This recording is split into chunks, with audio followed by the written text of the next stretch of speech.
बिस्मिल्लाहिर्रहमानिर्रहीम। आज हम आपके सामने एडजस्टिंग एंट्री की वीडियो लेके आ रहे हैं। एडजस्टिंग एंट्री क्या होती है और क्यों पढ़नी पड़ती है, जाननी पड़ती है, ये अगर आप समझ लें तो आपको इसका वजह समझ आए।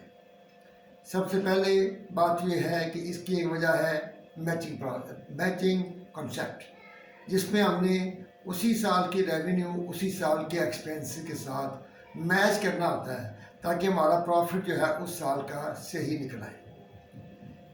इसके लिए दो, आप जैसा जानते हैं, प्रॉफिट अलाउंस या इनकम स्टेटमेंट में दो अकाउंट आते हैं, एक रेवेन्यू एक एक्सपेंस। दो अकाउंट जब आते हैं तो अब ये कुछ एंट्रियाँ होती हैं। एंट्री की किस्में हैं, अभी मैं सिर्फ दो आपको बताऊंगा आज की। एक रिकॉर्डिंग एंट्री होती है। Recording entry is pass when the but it happen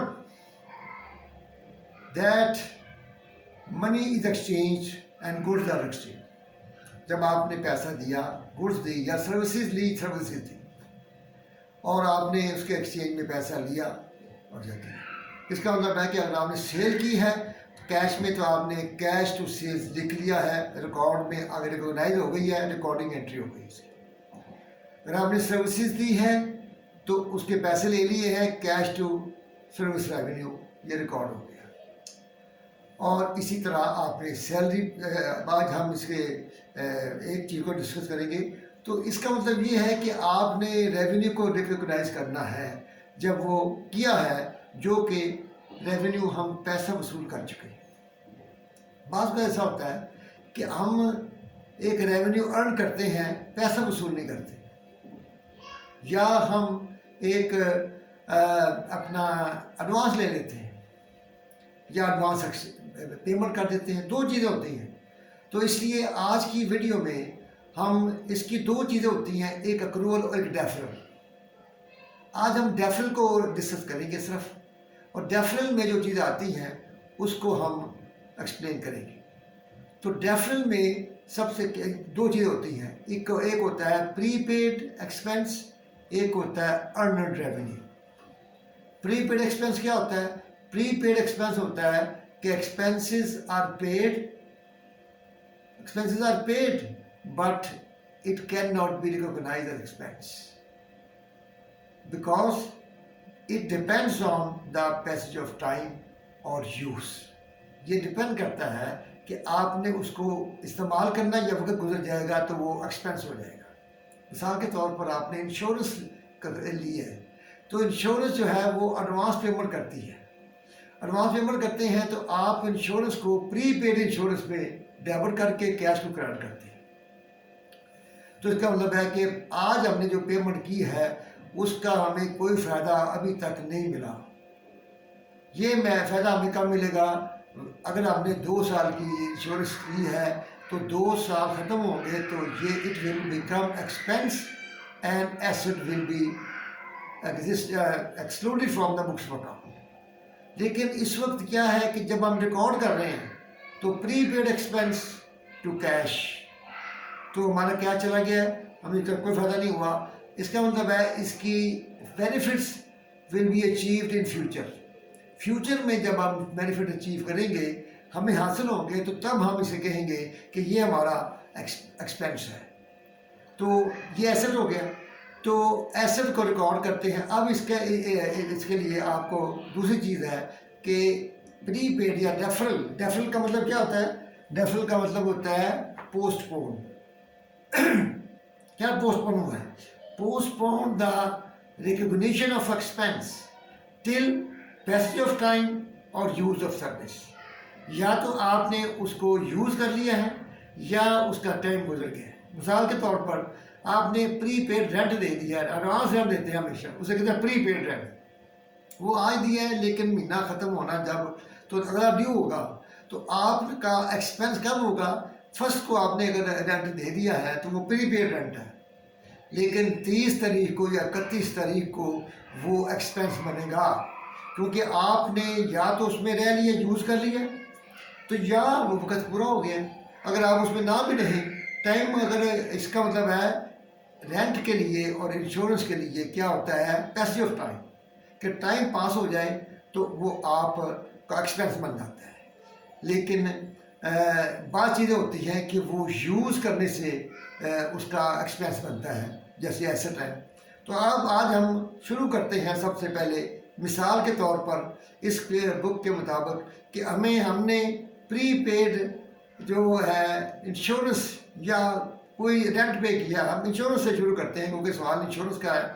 मैं चाहता हूं कि आप बुक के मुताबिक हम आपको पढ़ाऊं ताकि वो चीज़ जो है आपके सामने जब आए तो आपको यकीन हो जाए कि ये सवाल बिल्कुल ठीक है, ये एंट्री बिल्कुल समझ आ गई है, क्योंकि उससे जिस तरीके से लिखा होता है उसी तरीके से अगर वीडियो हो तो आपको समझ आए।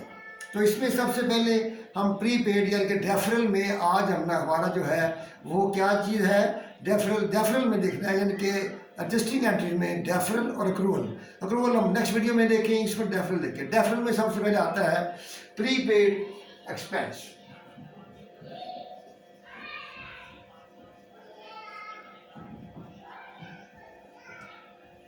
इसकी आपको एंट्री वो नहीं बताएगा, आपको बताएगा कि इतनी इंश्योरेंस जो है वो एक्सपायर हो गई है या इतना वक्त गुजर चुका है। तो इसका मतलब है कि जितना पैसेज ऑफ टाइम है आपको जेब में फ़ौरन होना चाहिए पैसेज ऑफ टाइम। तो पैसेज ऑफ टाइम है तो इसका मतलब ये है कि आपने इसको क्या करना है, इसको अब एक्सपेंस रिकॉग्नाइज करना है। एक्सपेंस रिकॉग्नाइज करने का कॉन्सेप्ट क्या है कि it follow the revenue. Revenue जब होता है तो उसके मुतल्लिका जितने आपने मिसाल से कोई इंश्योरेंस क्यों पे की है, इसलिए कि आपके कुछ एसेट्स हैं जो कि जलने के खतरा है या कुछ और या उनके ज़ाया हो जाने का ख़तरा है, तो उन ख़तरे को रिस्क कवर करने के लिए आप इंश्योरेंस कराते हैं। अगर वो वाक़ई नहीं होता तो इसका मतलब ये नहीं कि आपका ख़र्चा नहीं हुआ, आपने वो रिस्क कवर किया है, तो रिस्क कवर करने का मतलब है कि पैसेज ऑफ टाइम से वो एक्सपेंस हो जाएगा। अब प्री पेड इंश्योरेंस और दूसरा है अर्न रेवेन्यू। इसमें क्या करते हैं आप, प्री पेड एक्सपेंस क्या है, amount is paid before services are received. तो आप या टाइम अभी गुजरा नहीं, तो इसमें सबसे पहले हम देखते हैं कि इसको किस तरीके से हम एडजस्टिंग एंट्री डालेंगे। आप देखें कि इसमें आपने गौर से देखना है कि एंट्री क्या थी और उसकी एडजस्टिंग एंट्री क्या बनी है। तो सबसे पहले हम इसको, आपको एक तो ट्रायल बैलेंस मिलेगा या खाली अंग्रेज़ी लिखी होगी, वो समझ आएगी कि आप क्या कर रहे हैं। तो आपने सबसे पहले जब आप कहते हैं कि जनाब एक इंश्योरेंस खरीदी गई है और वो है 1 साल के लिए 600 रुपये। क्या है, 1 साल के लिए आपकी इंश्योरेंस है 600 रुपये की फॉर 1 ईयर। 1 साल की सर्विस खरीदी आपने। आप यहाँ देखें, हमारा एक असूल है कि आपका पीरियड क्या है, अकाउंटिंग पीरियड क्या है। यहाँ पे अकाउंटिंग पीरियड 1 महीना है। आपका अकाउंटिंग पीरियड आपने जेहन में होना चाहिए कि अकाउंटिंग पीरियड के मुताबिक हम चलेंगे। अकाउंटिंग पीरियड जो है यहाँ पे या अकाउंटिंग पीरियड है 1/10 से लेकर 1/10/20 लगा लें यहाँ पे, और यहाँ पे 31/10/20 ये हमारा पीरियड है। 2 लिख दें ताकि क्लियर हो जाए। चलो, इसका मतलब ये है कि इस पीरियड के अंदर अंदर वो आए एक्सपेंस। तो आपने क्या किया, प्री पेड 600 रुपये 1 साल की पे कर दी। तो आपने एंट्री क्या की, रिकॉर्डिंग एंट्री है ये क्या है, रिकॉर्डिंग एंट्री। ये आपकी बुक में नहीं पड़ी हुई, लेकिन वो बता रहा है कि ये ऐसा हो गया है। कैसे कि वो ट्रायल बैलेंस में लिखा हुआ है या वो वैसे नहीं लिखी हुई है। उसने बताया कि जी प्री पेड इंश्योरेंस इतने हम पे कर चुके हैं, फलान डेट को, डेट बताएगा। तो उसने पे कर दिया रिकॉर्डिंग 1/10/20 को मिसाल के तौर पर, और हमने एंट्री की है prepaid insurance to cash. ये हमने 600 रुपये पे कर दिया जी 1 साल की इंश्योरेंस के लिए, इंश्योरेंस फॉर 1 ईयर हमने पे कर दिया है। तो इसका मतलब अब आ गया है 31/10। आपको याद है, आपको पता है कि एडजस्टिंग एंट्री हम करते हैं साल के एंड पर या पीरियड के एंड पर। पीरियड का मतलब होता है साल हो तो पीरियड है last day of the year, और अगर ये मंथ है तो last day of the month. तो उस दिन आपने एंट्री क्या करनी है कि ये जो इंश्योरेंस है ये पैसेज ऑफ टाइम इसका कॉन्सेप्ट है। क्या है? Passage of time. टाइम गुजर गया है 1 माह, इसका मतलब है 1 माह की एंट्री डालो। 1 माह कैसे बनेगा? 600 है 12 महीने की, और 1 माह की होगी 50। ठीक है जी। तो आपने पहले रकम निकाल ली। अब क्या करेंगे? सबसे पहले काम आप ये करेंगे कि प्रीपेड यहाँ डेबिट है इसको क्रेडिट कर दें। जब आपने प्रीपेड को क्रेडिट कर दिया, प्रीपेड इंश्योरेंस, तो अब ये आपका एसेट कम हो गया। अब आपने क्या यहाँ करना? प्रीपेड, यहाँ पे इस लफ्ज को उठाएं, यहाँ लिखिए इंश्योरेंस एक्सपेंस, क्योंकि टाइम गुजर गया है। अब इसका 50 जो है हमने रिकॉग्नाइज कर लिया है और ये एक्सपेंस बन गया है। इसे कहते हैं deferral of expense, deferral of recognition. इस वक्त हमने पे किया, but deferral till the last day of the year और last day of the period, उसमें हमने इसको एडजस्टिंग एंट्री डाल दी है। तो ये एडजस्टिंग एंट्री है, जबकि आपको इसमें 2 चीज़ें होती हैं इसमें कि इनिशियली रिकॉर्डेड एट एसेट और इनिशियली रिकॉर्डेड एज एक्सपेंस। ये है रिकॉर्डिंग एंट्री एसेट की, जब आपने इसको एसेट ट्रीट किया। मैं दोनों चीज़ यहाँ क्लियर करना चाहता हूँ ताकि यहाँ इसके साथ ही वो यहाँ पे है कि एक्सपेंस, आपने इसे एक्सपेंस ट्रीट किया है, तो उस सूरत में ये एंट्री क्या होगी? Insurance expense 600 to cash 600। Date यही है। एडजस्टिंग एंट्री में क्या चाहिए हमें कि प्रीपेड, यहाँ पे दोनों का रिजल्ट एक होगा, याद रखें। यहाँ पे आप क्या करेंगे? वही कि इंश्योरेंस एक्सपेंस को क्रेडिट करेंगे और प्रीपेड को डेबिट करेंगे। 550 और 550 ये एडजस्टिंग एंट्री है। अगर एक्सपेंस दोनों चीज़ें आ सकती हैं, आपको ज़्यादातर ये आती है, लेकिन इसका आपको इल्म होना चाहिए कि आपने यहाँ डेबिट, वो कहेगा जी insurance prepaid and debit to insurance expense, तो ये सूरत है।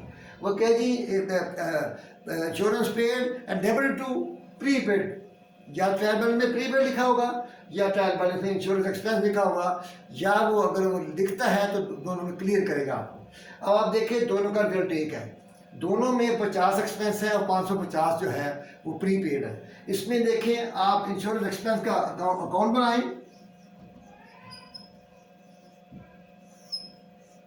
और उसमें आप 600 डे डेबिट करें और उसके बाद 550 ये क्रेडिट करें। इसको लिखें आप प्रीपेड और इस 600 पे आप लिखें कैश। इसको आप बंद करें, इसको भी बंद करें। 50 ये बैलेंस है और ये एक्सपेंस का बैलेंस जो है एंडिंग बैलेंस ये जाएगा प्रॉफिट लॉस अकाउंट में। ये हमारा एक्सपेंस 50 है। इसमें आए तो आप प्रीपेड का अकाउंट बनाएं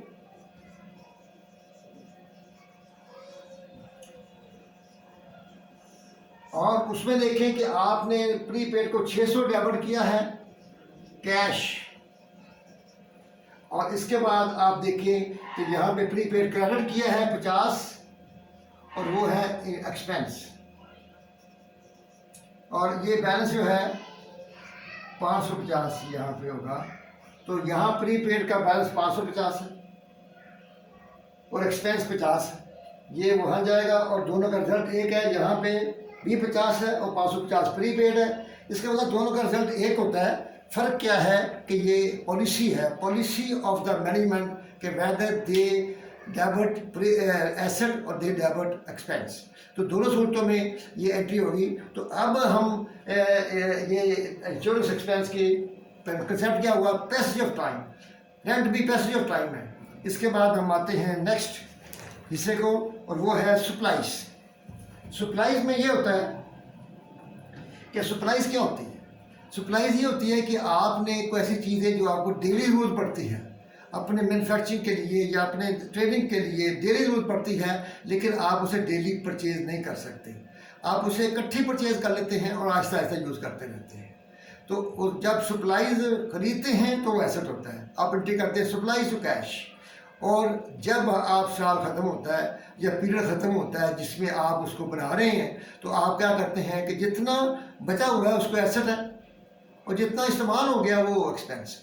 ये नहीं हो सकता कि हम डेली हिसाब लगाएं कि आप कितनी स्टेशनरी इस्तेमाल हुई है, कितने कील कांटे इस्तेमाल हुए हैं। ये डेली हिसाब रखना बहुत मुश्किल है। उसके लिए एक ही तरीका है कि आप इकट्ठी ले आएंगे और डेली यूज़ करते रहेंगे और साल के एंड पे देखेंगे कितना बचा हुआ है और उसकी एडजस्टिंग एंट्री डालेंगे। कैसे डालेंगे, अब हम सप्लाईज की तरफ आते हैं।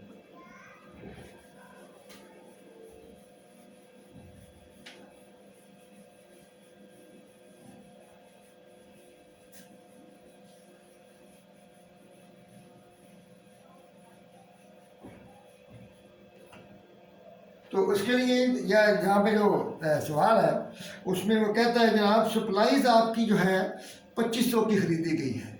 दोनों तरीक़ों से, पहले यहाँ पे लिखेंगे एसेट को,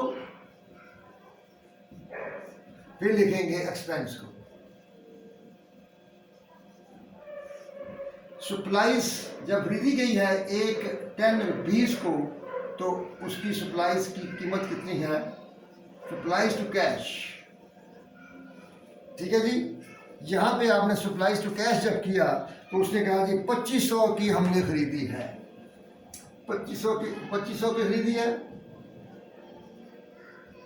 तो ये एंट्री मैं पहले भी कह रहा हूँ, दोबारा कह रहा हूँ कि आपने 2500 ये एंट्री है वहाँ आपको नहीं मिलेगी बुक में। मैं आपको समझाने के लिए बता रहा हूँ कि उसने जब ट्रायल बैलेंस में आगे लिखा गया तो वो एंट्री हो चुकी है। अब हम समझने के लिए इसको लिखते हैं। तो इसके लिए दूसरी बात क्या है कि आपने इसी को हम पहले हल करते हैं। 31 आ गया जनाब,